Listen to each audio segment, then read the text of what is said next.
ব্রেন্টফোর্ডের ইগোর থিয়াগোকে কে থামাবে ভাই? ম্যাচের পর ম্যাচ ছাড়িয়ে যাচ্ছেন নিজেকে। আগের ম্যাচে করেছেন হ্যাট্রিক, গতকাল আবার জোড়া গোল।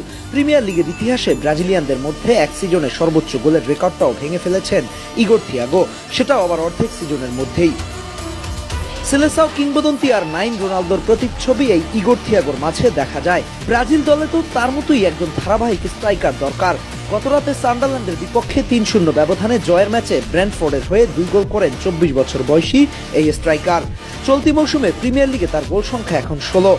প্রিমিয়ার লিগের তথ্য অনুযায়ী ইংল্যান্ডের শীর্ষ লিগে এক মৌসুমে কোনো ব্রাজিলিয়ান ফুটবলারের এত গোল করার নজির আর নেই। এই পথে ইগোর থিয়াগো পেছনে ফেলেছেন অন্য সব প্রিমিয়ার লিগে খেলা ব্রাজিলিয়ানদের। বিশ্বের সবচেয়ে প্রতিদ্বন্দ্বিতাপূর্ণ লিগে এক সিজনে ব্রাজিলিয়ানদের মধ্যে সর্বোচ্চ গোল করার রেকর্ড ছিল ১৫টি।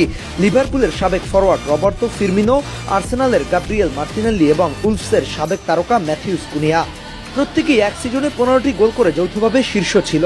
আর চলতি মৌসুমে ব্রেন্টফোর্ডের ইগোর থিয়াগো সিজনের মাঝ পথেই ১৬ গোল করে সবাইকে ছাড়িয়ে যান।